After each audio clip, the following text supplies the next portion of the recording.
Merci Cédric pour cette présentation.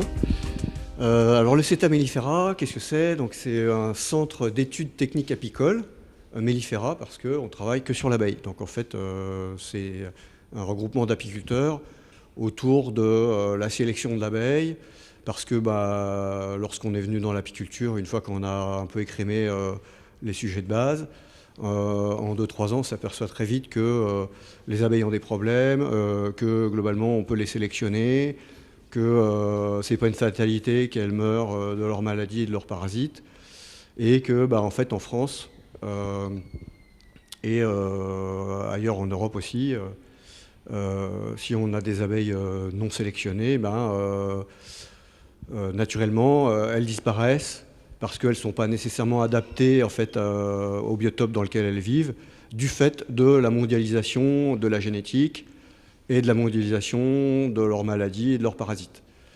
Donc nous, on est partisans d'une apiculture basée sur les preuves. On a plutôt une culture de biologiste. Et dans le cadre de notre sélection, depuis déjà longtemps, on avait un monsieur qui gérait, enfin qui gère même toujours, nos pédigrés d'abeilles, parce que l'abeille étant très sensible en fait à la consanguinité, on est obligé de s'en prévenir lorsqu'on fait de la sélection. Et le fait d'échanger du matériel génétique avec d'autres éleveurs qui travaillent sur les mêmes thèmes que nous, d'accéder à leur pédigré, ça nous permet de voir dans quelle direction on se dirige pour renforcer notre travail. Le monsieur qui gère nos pédigrés, il a passé 80 ans, il a une pile au cœur, et qui vont lui changer d'ailleurs bientôt.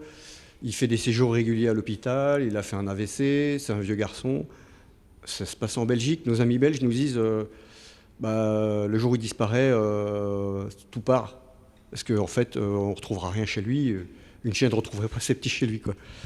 Du coup, il y a quelques années, avec Julien Perrin, qui est président de l'association, qui n'a pas pu être là, on s'était attachés tous les deux, parce qu'on était les deux Français les plus engagés dans ce domaine, à étudier comment on pourrait faire pour sauvegarder ce travail de pédigré, parce qu'en fait, notre base de données regroupe plus de 100 ans de pédigré d'abeilles.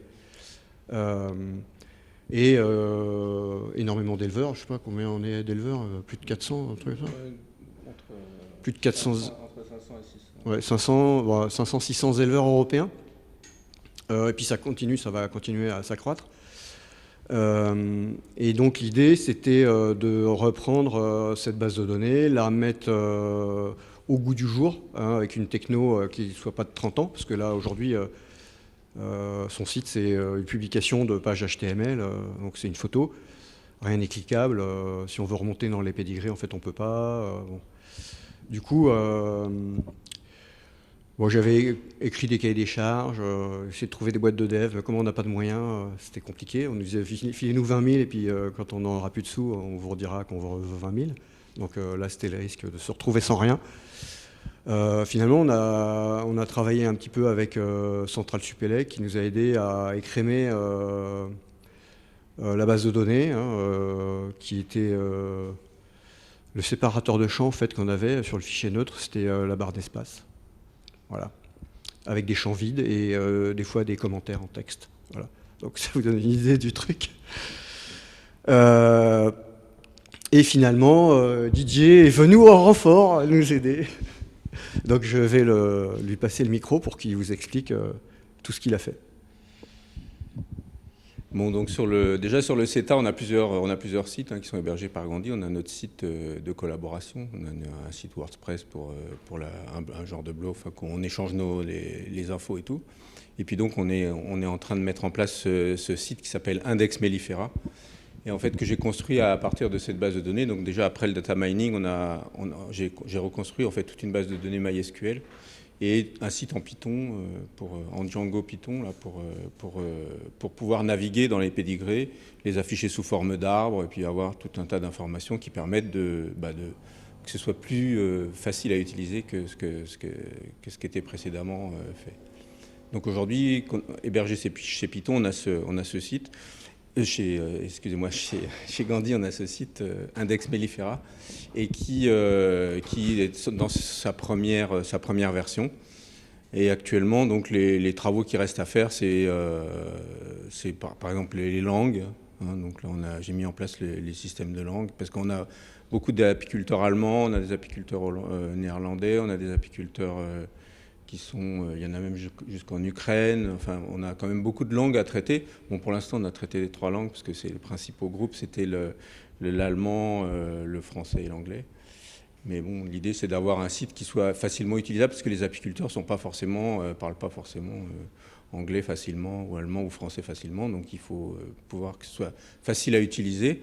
Et donc, le site, il va permettre à chaque apiculteur de mettre à jour ses pédigrés de l'année en cours, de mettre à jour ses pédigrés, de dire quel travail il a essayé de faire, et puis de montrer un peu ses résultats en disant bon, voilà ce que ça a donné, ce que j'ai fait pour cette année, parce que pour cette année il va avoir juste les nouveaux pédigrés. Par contre, il va donner les résultats qu'il a eu sur les années précédentes en disant sur tel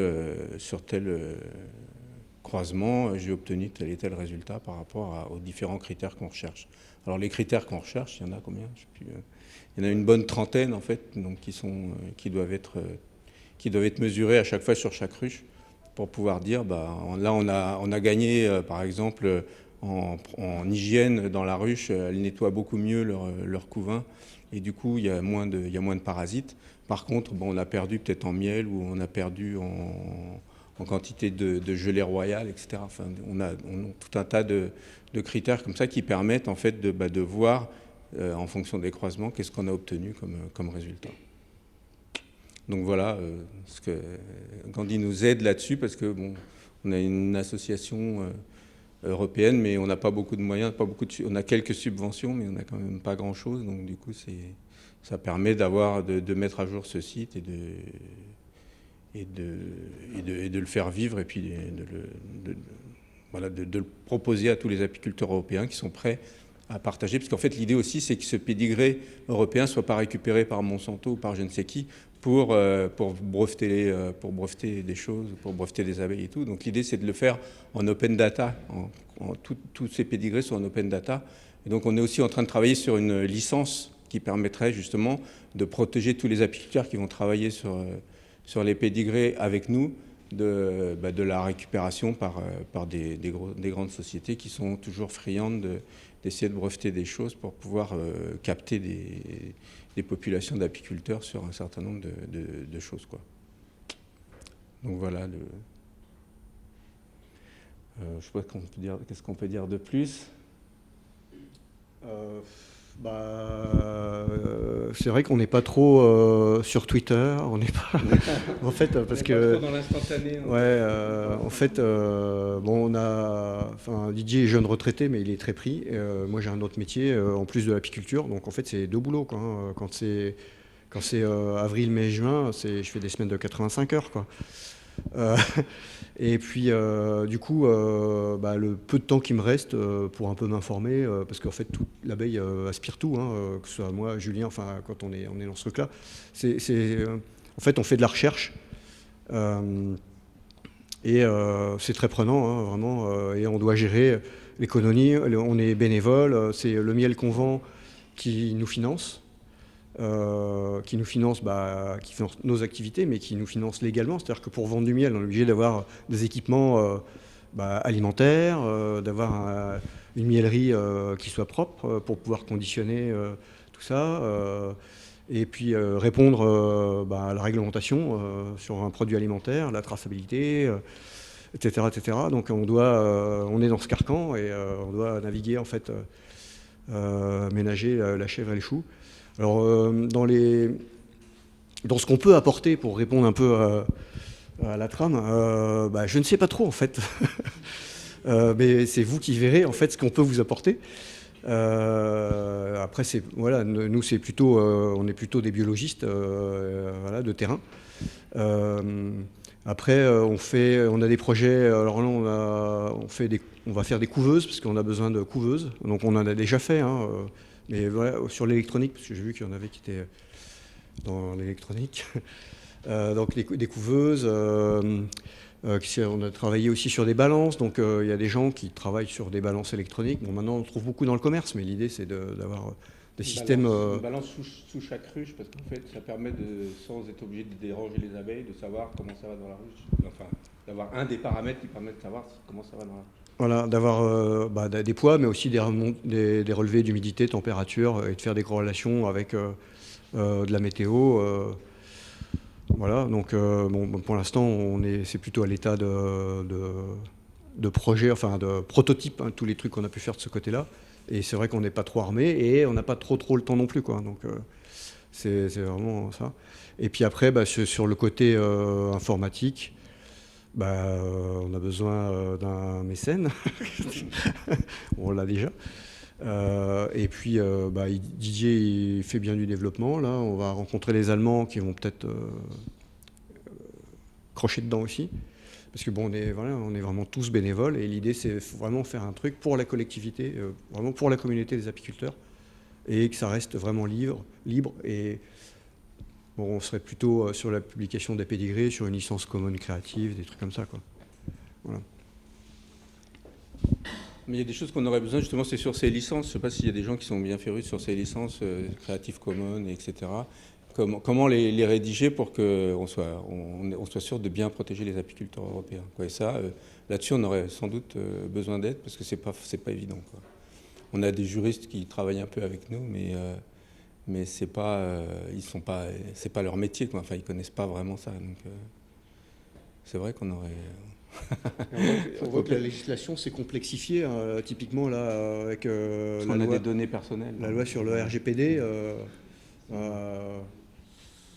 Il a fallu qu'on étudie ça assez précisément et on ne s'est pas terminé. On en a entendu parler un peu. Voilà, donc pour l'instant, c'est sur ces choses-là dont on a besoin, parce que sur le développement, pour l'instant, on s'en sort à peu près. En plus, on va avoir l'aide des Allemands et on voudrait justement essayer de faire participer les Allemands, les Belges et il y a beaucoup de Luxembourgeois aussi qui voudraient nous aider aussi. Et il faut qu'on pour partager, en fait, il faudrait qu'ils participent plus, qu'ils y mettent plus, qu'ils s'investissent plus. Aujourd'hui, on ne les trouve pas trop investis. On voudrait qu'ils s'investissent. Donc, du coup, au niveau du développement, on va arriver à partager, au niveau de la mise à jour de la base, etc.